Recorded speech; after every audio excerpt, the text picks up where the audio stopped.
ಸ್ನೇಹಿತರೆ, ನಿಮಗೆ ನಾನು ಇವತ್ತೊಂದು ಮಾಹಿತಿ ಕೊಡ್ತಾ ಇದ್ದೀನಿ. ಹುಣಸೂರಿನ ಕರ್ನಾಟಕ ರಾಜ್ಯ KSDA ಕೃಷಿ ಇಲಾಖೆ ಇಲ್ಲಿಗೆ ಮೈಸೂರಿನ KH ರವಿರವರು ಜಂಟಿ ಕೃಷಿ ನಿರ್ದೇಶಕರು ಮೈಸೂರು ಜಿಲ್ಲೆ ಇವರು ಆಗಮಿಸಿದರು. ಇವರು ಬಂದು ಮುಸುಕಿನ ಜೋಳದ ಬಗ್ಗೆ ಹಾಗೂ ಇತರ ಬೆಳೆಗಳ ಬಗ್ಗೆ ಯಾವ ರೀತಿ ಉತ್ತಮವಾಗಿ ಬೆಳಿಬೇಕು ಅನ್ನೋದ್ರ ಬಗ್ಗೆ ಮಾಹಿತಿಯನ್ನು ಕೊಡ್ತಾಯಿದ್ರು. ಈ ವಿಷಯವನ್ನು ನಮಗೆ ಅದೇ ಇಲಾಖೆಯ ಶ್ರೀಯುತ ಅನಿಲ್ ಕುಮಾರ್ ಅವರು ದೂರವಾಣಿ ಮುಖಾಂತರ ತಿಳಿಸಿದ್ರು. ನಾನು ನಿಮ್ಮ ಪ್ರೀತಿಯ ಲೋಕೇಶ್ ಬಾಬು ಆ ಒಂದು ಇಲಾಖೆಗೆ ಹೋಗಿ ಶ್ರೀಯುತ KH ರವಿರವರು ಏನು ಹೇಳಿದ್ದಾರೆ ಅನ್ನೋದನ್ನು ಚಿತ್ರೀಕರಣವನ್ನು ಮಾಡಿ ತಮಗೆ ತೋರಿಸ್ತಾ ಇದ್ದೇನೆ. ಬನ್ನಿ ನಾವೀಗ ಹೋಗೋಣ ಕರ್ನಾಟಕ ರಾಜ್ಯ KSDA ಕೃಷಿ ಇಲಾಖೆಯ ಕಚೇರಿಗೆ. ನಾನು KH ರವಿ, ಜಂಟಿ ಕೃಷಿ ನಿರ್ದೇಶಕರು, ಮೈಸೂರು ಜಿಲ್ಲೆ.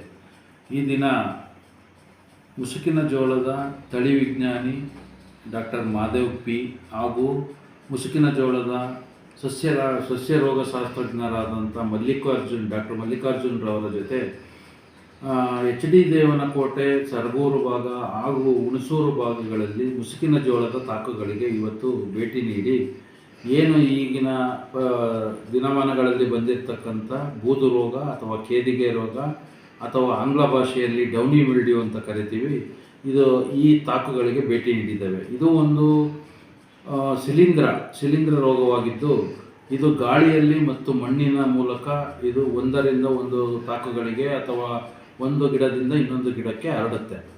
ಸೊ ಹಾಗಾಗಿ ಇದರ ಮುಖ್ಯ ನಿಯಂತ್ರಣ ಏನಪ್ಪ ಅಂದರೆ ಬೀಜೋಪಚಾರ ಮತ್ತು ಕಾಣಿಸಿಕೊಂಡ ನಂತರ ಅಲ್ಲಲ್ಲಿ ಅಪರೂಪಕ್ಕೆ ಅಲ್ಲೊಮ್ಮೆ ಇಲ್ಲೊಮ್ಮೆ ಕಾಣಿಸುತ್ತೆ, ಅದನ್ನು ಕಿತ್ತಾಕಬೇಕು, ಗಿಡಗಳನ್ನು ಕಿತ್ತು ಸುಡಬೇಕು. ನಂತರ ಔಷಧಿ ಏನು ಕೆಮಿಕಲ್ಸ್ಗಳನ್ನು ಸ್ಪ್ರೇ ಮಾಡಬೇಕಾಗುತ್ತದೆ. ಮೆಟಲಾಕ್ಸಿಲ್ ಪ್ಲಸ್ ಮ್ಯಾಂಕೋಜೆಬ್ ಅನ್ನುವಂಥ ಮಿಶ್ರಣ ಇರುವ ಪೌಡರ್ಗಳು ಮಾರುಕಟ್ಟೆಯಲ್ಲಿ ಲಭ್ಯ ಇದ್ದಾವೆ. ಅವನ್ನು 2 ಗ್ರಾಮನ್ನು 1 ಲೀಟರ್ ನೀರಿಗೆ ಬೆರೆಸಿ ಸಿಂಪಡಣೆಯನ್ನು ಮಾಡಬೇಕಾಗುತ್ತೆ. ಈ ರೋಗ ಬರಲಿಕ್ಕೆ ಮೂಲ ಕಾರಣ ಏನಪ್ಪ ಅಂದರೆ ನಾವು ನೋಡಿದ ಒಂದು ಸುಮಾರು ತಾಕುಗಳಲ್ಲಿ, ಇವತ್ತು ನೋಡಿದಂಥ ತಾಕುಗಳಲ್ಲಿ ಮೇ ಮಾಹೆಯ 12-13 ನಂತರ ಒಂದು ವಾರದಲ್ಲಿ ಮೇ 3ನೇ ವಾರ, 2ನೇ ವಾರದ ಮಧ್ಯಭಾಗದಿಂದ 3ನೇ ವಾರದ ಆರಂಭದವರೆಗೆ ಬಿತ್ತನೆ ಆಗಿದ್ದಾವೆ ಆ ಒಂದು ತಾಕುಗಳಲ್ಲಿ ಹೆಚ್ಚಿನ ಪ್ರಮಾಣದಲ್ಲಿ ಈ ರೋಗ ಬಾಧೆ ಕಂಡುಬಂದಿದೆ. ಇದಕ್ಕೆ ಮುಖ್ಯ ಕಾರಣ ಏನಪ್ಪ ಅಂತ ಅಂದರೆ ಆ ಒಂದು ಮೇ ಕೊನೆಯ ಭಾಗದಲ್ಲಿ 8ರಿಂದ 10 ದಿವಸಗಳ ಕಾಲ ಬಿದ್ದಂಥ ಮಳೆ ಹಾಗೂ ಮೋಡ ಕವಿದ ವಾತಾವರಣ, ಗಾಳಿಯಲ್ಲಿ ಹೆಚ್ಚಿನ ತೇವಾಂಶ, ಈ ಎಲ್ಲವೂ ಕೂಡ ಆ ಒಂದು ಶಿಲೀಂಧ್ರದ ಬೆಳವಣಿಗೆಗೆ ಪೂರಕವಾಗಿ ಇದು ಹೆಚ್ಚಿನ ಭಾಗದಲ್ಲಿ ಸುಮಾರು ಒಂದು 10ರಿಂದ 15% ಬೆಳೆಗೆ ಹಾನಿಕಾರಕವಾಗಿ ಕಂಡಿದೆ. ನಮ್ಮ ಜಿಲ್ಲೆಯಲ್ಲಿ ಸುಮಾರು 55,558 ಹೆಕ್ಟೇರ್ ಪ್ರದೇಶದಲ್ಲಿ ಮುಸುಕಿನ ಜೋಳವನ್ನು ಬೆಳೆದಿದ್ದಾರೆ. ಅದರಲ್ಲಿ ಪ್ರಮುಖವಾಗಿ ಒಂದು 13,000 ಹೆಕ್ಟೇರ್ ಪ್ರದೇಶದಲ್ಲಿ HD ಕೋಟೆಯಲ್ಲಿ, 11,000 ಹೆಕ್ಟೇರ್ ಸರಗೂರಿನಲ್ಲಿ, ಹುಣಸೂರಿನಲ್ಲಿ 12,000 ಹೆಕ್ಟೇರ್, ಮತ್ತು ಪಿರಿಯಾಪಟ್ಟಣದಲ್ಲಿ 11,000 ಹೆಕ್ಟೇರ್, ಮತ್ತು ನಂಜನಗೂಡಿನಲ್ಲಿ ಮತ್ತು ನರಸೀಪುರ ಮತ್ತು ಮೈಸೂರಿನಲ್ಲಿ ಸ್ವಲ್ಪ ಭಾಗದಲ್ಲಿ, ಮತ್ತು KR ನಗರ ಇಲ್ಲಿ ಕೂಡ ಸ್ವಲ್ಪ ಭಾಗದಲ್ಲಿ ಈ ಬೆಳೆಯನ್ನು ಬೆಳೆದಿದ್ದಾರೆ. ಬಟ್ ಇದಕ್ಕೆ ಪ್ರಮುಖವಾಗಿ ಒಂದು ಬೆಳೆಯ ನಿರ್ವಹಣೆ ಕೂಡ ನಾವು ನೋಡಿದ ಆಧಾರದ ಮೇಲೆ ಹೇಳೋದಾದರೆ ಬೆಳೆಯ ನಿರ್ವಹಣೆಯಲ್ಲೂ ಕೆಲವೊಂದು ಕಡೆ ಲೋಪಗಳು ಆಗಿರೋದು ಕಂಡುಬರ್ತದೆ. ಏನು ಬೆಳೆಯ ನಿರ್ವಹಣೆ ಅಂದರೆ ಈ ಪ್ರಮುಖವಾಗಿ ಬದುಗಳಲ್ಲಿ ಇರ್ತಕ್ಕಂಥ ಬದುಗಳನ್ನು ನೀಟಾಗಿಡಬೇಕು, ಕಳೆಗಳನ್ನೆಲ್ಲ ತೆಗಿಬೇಕು. ಇದು ಯಾಕೆ ಅಂದರೆ ಇದರಲ್ಲಿ ಬರ್ತಕ್ಕಂಥ ಸ್ಪೋರ್ಸ್ ಅಂತ ಇರ್ತವೆ, ಅವು ಬದುಗಳ ಮೇಲೂ ಕೂಡ ಇರ್ತವೆ, ವರ್ಷಾನುಗಟ್ಟಲೆ ಇರ್ತವೆ. ಅದಕ್ಕೆ ಬದುಗಳ ಮೇಲೆ ಇರ್ತಕ್ಕಂಥ ಗಿಡ ಗೆಂಡೆಗಳನ್ನು ತೆಗಿಬೇಕು. ಆಮೇಲೆ ಪೊಟ್ಯಾಷನ್ನ ಕಡ್ಡಾಯವಾಗಿ ಹಾಕಬೇಕು. ಆದರೆ ನಾವು ಇವತ್ತು ನೋಡಿದ ಎಲ್ಲ ತಾಕುಗಳಲ್ಲಿ ನಮ್ಮ ರೈತರು ಹೇಳೋದು 20 ಹಾಕಿದ್ವಿ ಅಥವಾ DAP ಹಾಕಿದ್ವಿ ಅಂತ. ಎರಡರಲ್ಲೂ ಕೂಡ ಪೊಟ್ಯಾಷ್ ಇರೋದಿಲ್ಲ. ಪೊಟ್ಯಾಷಿನ ಪ್ರಮುಖ ಕೆಲಸ ಏನಪ್ಪ ಅಂದರೆ ರೋಗ ನಿರೋಧಕ ಶಕ್ತಿಯನ್ನು ಕೊಡ್ತಕ್ಕಂಥದ್ದು, ಬರ ನಿರೋಧಕ ಶಕ್ತಿಯನ್ನು ಕೊಡ್ತಕ್ಕಂಥದ್ದು, ಕಾಳು ಕಟ್ಟುವಿಕೆಗೆ ಎಲ್ಲ ಸಹಾಯವನ್ನು ಮಾಡ್ತದೆ. ಮತ್ತು ಇದು ಒಂದು ರೈತರು ಅನುಸರಣೆ ಮಾಡದೇ ಇರ್ತಕ್ಕಂಥದ್ದು. ಪೊಟ್ಯಾಷನ್ನು ಕಡ್ಡಾಯವಾಗಿ ಮೂಲ ಗೊಬ್ಬರವಾಗಿ ಹಾಕಬೇಕಾಗಿದೆ. ರೈತರು ಅದನ್ನು ಅನುಸರಣೆ ಮಾಡಬೇಕಾಗಿದೆ. ನಾವು ಹಲವಾರು ಬಾರಿ ಹಲವಾರು ತರಬೇತಿಗಳಲ್ಲಿ ಮತ್ತು ಹಲವಾರು ಪತ್ರಿಕೆಗಳ ಮುಖಾಂತರ, ಹಲವಾರು ರೇಡಿಯೋ ಮತ್ತು ಬೇರೆ ಬೇರೆ ಮಾಧ್ಯಮಗಳಲ್ಲೂ ಕೂಡ ಸಾಕಷ್ಟು ಬಾರಿ ಹೇಳಿದ್ರು ಕೂಡ ಇದರಲ್ಲಿ ಎಲ್ಲೋ ಒಂದು ಕಡೆ ನಮ್ಮ ರೈತರು ಎಡವಿದ್ದಾರೆ.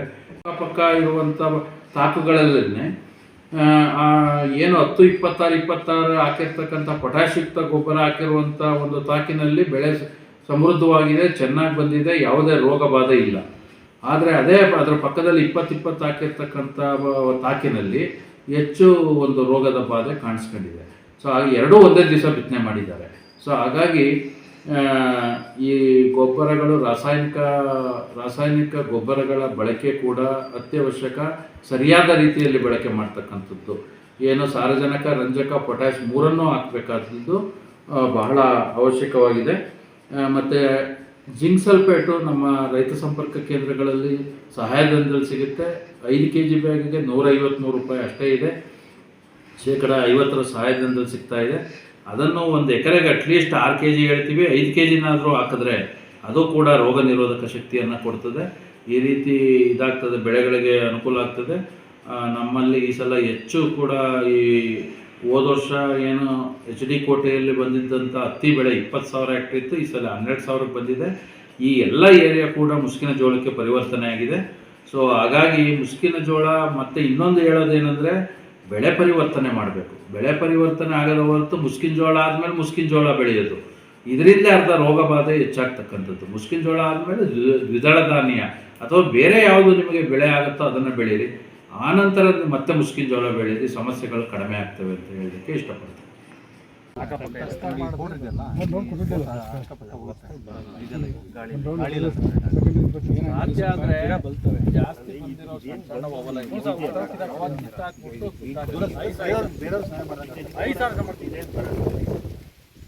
ಆಮೇಲೆ ಸಾಧ್ಯ ಆದರೆ ಪೊಟ್ಯಾಶ್ ಕೊಟ್ಟಿಲ್ಲ ಅಂದ್ರೆ ಪೊಟ್ಯಾಶ್ ಕೊಡಿ.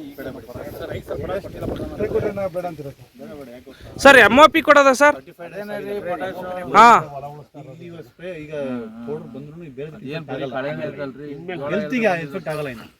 ಜೋಳ ಹುಟ್ಟಿಲ್ಲ ಸರ್, ಅದು ಹುಟ್ಟೇ ಇಲ್ಲ.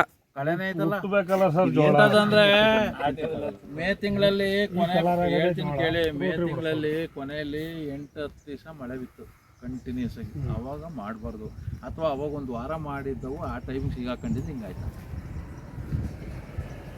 ಈಗ ನೀವು ಮೇ 12 ನಂತರಪ್ಪ ನಮ್ಮ ಜಿಲ್ಲೆಯಲ್ಲಿ ಮಳೆ ಸ್ಟಾರ್ಟ್ ಆಗಿರೋದು. ಮೇ 2 ಗಂಟೆ ಉಗಿದಿತ್ತು, 2ರಿಂದ 12 ಗಂಟೆ ಮಳೆ ಇರಲಿಲ್ಲ. 12 ನಂತರ ಮಳೆ ಹೋಯ್ತಲ್ಲ, ಹೌದು ಸರ್. ಅವಾಗ ಹಾಕಿದವೆಲ್ಲ ಇಷ್ಟು ಬಂದಿದ್ವಲ್ಲ, 20 ನಂತರ 20-22ಕ್ಕೆ ಒಂದು ವಾರ ಮಳೆ, ಅದಕ್ಕೆ ಯಾವ ಸಿಗಾಕೊಂಡು ಎಲ್ಲ ಹೋಗೋದು. ನಮ್ಮವರು ಪೊಟ್ಯಾಷನ್ನ ಸುಮಾರು ಜನ ಪೊಟ್ಯಾಷ್ ಹಾಕಿಲ್ಲ ಸರ್, ಬಳಸ್ತಾ ಇಲ್ಲ. ಆಮೇಲೆ ಬದುಗಳು ನೀಟಾಗಿ ಇಟ್ಟಿಲ್ಲ, ಅದೊಂದು ಸಮಸ್ಯೆ. ಇದು ಬದುಗಳ ಮೇಲೆ ಇರ್ತದೆ ಸರ್ ಆಡೋದು. ಆಮೇಲೆ ಈ ಪೊಟ್ಯಾಷ್ ಏನಂದ್ರೆ ಸರ್, ಇವರು ಕಾಂಪ್ಲೆಕ್ಸ್ ಹಾಕ್ತಾರೆ, 20-20 ಹಾಕ್ತಾರೆ, ಪೊಟ್ಯಾಷ್ ಇರೋದೇ ಇಲ್ಲ ಸರ್ ಅದರಲ್ಲಿ. DAP ಅಷ್ಟೇ, DAP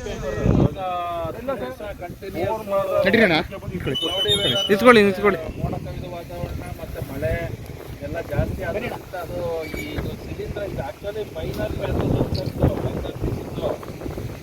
ಬಟ್ ಅದು ಮೇಜರ್ ಆಗಿಬಿಟ್ಟಿದೆ. ಈಗ ಏನಾಗಿದೆ ಅಂದರೆ ಇದು ವಾತಾವರಣ ರೀತಿ ಆಗಿರೋದ್ರಿಂದ ಜಾಸ್ತಿ ಆಗಿದೆ ಸರ್. ಆಮೇಲೆ ಇನ್ನೂ ಒಂದು ಕಾರಣ, ನಮ್ಮವರು ಪೊಟ್ಯಾಷನ್ನ ಸುಮಾರು ಜನ ಪೊಟ್ಯಾಷ್ ಹಾಕಿಲ್ಲ ಸರ್, ಬಳಸ್ತಾ ಇಲ್ಲ.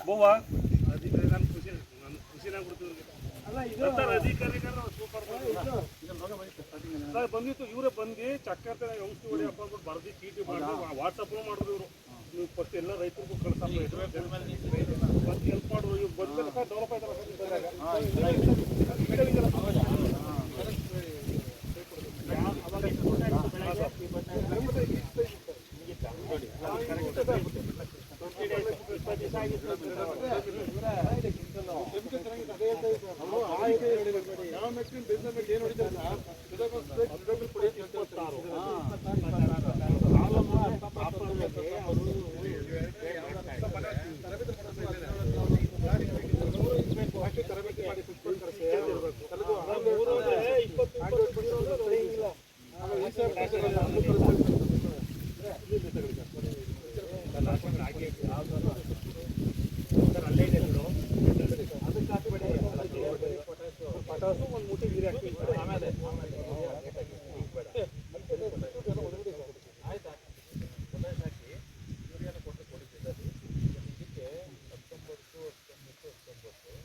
ಹೆಚ್ಚಿನ ವಿಡಿಯೋಗಳಿಗಾಗಿ ಮಿತ್ರರ ಮಿತ್ರ ಚಾನೆಲ್ ಅನ್ನು ಸಬ್ಸ್ಕ್ರೈಬ್ ಮಾಡಿ, ಬೆಲ್ ಐಕಾನ್ ಒತ್ತಿ.